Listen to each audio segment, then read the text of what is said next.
السلام علیکم، وائس عربیہ میں خوش آمدید۔ ایک نئی اپڈیٹ کے ساتھ آپ کی خدمت میں حاضر ہیں۔ ویڈیو کی تفصیل کے لیے ویڈیو کو مکمل دیکھیں، لائک کریں، شیئر کریں، چینل کو سبسکرائب کریں، بیل آئیکن کو پریس کریں اور ہماری حوصلہ افزائی کے لیے کمنٹ باکس میں اپنی قیمتی آراء دینا یاد رکھیں۔ ناظرین، امید کی جاتی ہے آج کی ویڈیو آپ کی زندگی بدلنے میں اہم کردار ادا کرے گی۔ یہ واقعہ تب پیش آیا جب امریکہ میں ایک قیدی کو پھانسی کی سزا سنائی گئی۔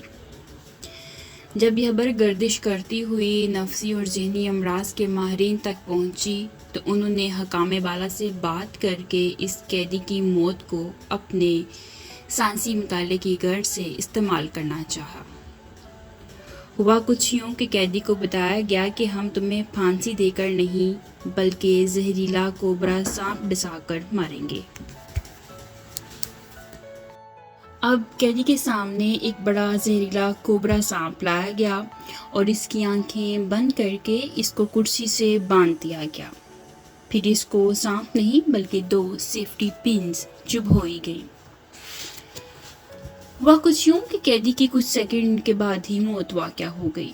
دلچسپ صورتحال تب پیدا ہوئی جب پوسٹ مارٹم رپورٹ کے بعد یہ پتہ چلا کہ قیدی کے جسم میں سانپ کے زہر جیسا ہی زہر ہے۔ ناظرین، یہاں یہ سوال پیدا ہوتا ہے، یہ زہر کہاں سے آیا جس نے اس قیدی کی جان لے لی؟ وہ زہر اس کے جسم نے ہی صدمے کی حالت میں پیدا کیا تھا۔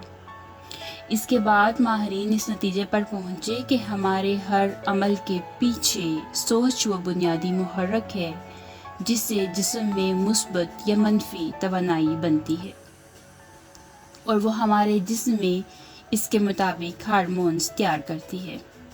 یاد رکھیں، 80% بیماریوں کی بنیادی وجہ منفی سوچ ہی ہوا کرتی ہے۔ آج انسان خود ہی اپنی منفی سوچ کے بھنور میں پھنس کر خود کو ختم کر رہا ہے، لہٰذا اپنی سوچ مثبت رکھیں۔ 25 سال کی عمر تک ہمیں یہ پرواہ نہیں ہوتی کہ لوگ کیا سوچیں گے۔ 50 سال کی عمر تک اس ڈر سے جیتے ہیں کہ لوگ کیا سوچیں گے، اور 50 سال کے بعد پتہ چلتا ہے کہ کوئی ہمارے بارے میں سوچ نہیں رہا تھا۔ لہٰذا اس خوبصورت زندگی کو آج سے گزارنے کی بجائے جینا شروع کر دیں اور سدا خوش رہیں۔ اپنا اور دوسروں کا خیال رکھیں اور ایک دوسروں کے ساتھ خوشیاں تقسیم کرتے رہیں۔ اگلی ویڈیو تک کے لیے وائس عربیہ سے آپ سے اجازت لوں گی۔ اللہ حافظ۔